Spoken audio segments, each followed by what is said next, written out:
Back so soon? Nice. Let's check the next one. Check next one is it's question 13 about permissions. Basically, it's about the Umask, okay? So they say something like this. New files created by Natasha have this permission as default. New dirs by Natasha have this by default. So in order to get all the juice out about the Umask stuff, go and check my playlists, my 124 and 134, okay? Because I have there a video all about file permissions and the Umask. It's detailed there. So I'm not going to detail all the Umask stuff. I'm going directly to the point, okay, and show you how it's done. So this is what you want. New files are like this. New directories need to show like this. So new files, and this needs to be a permanent change.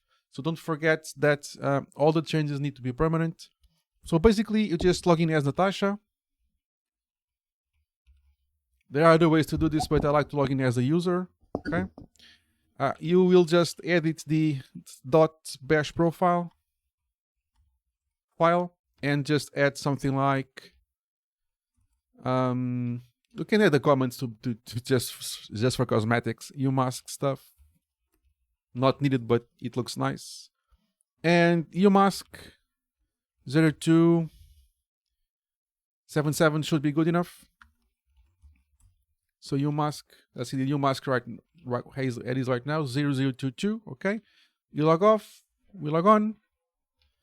Now we have a new Umask node specified, and this Umask will just have that expected result, which was or is new files get these permissions, new directories get these permissions. Okay, so if you want more details about all details about the Umask, go and check my playlists, and I talk about the Umask to death over there. So go and check it out. But this will just make things work for the time being.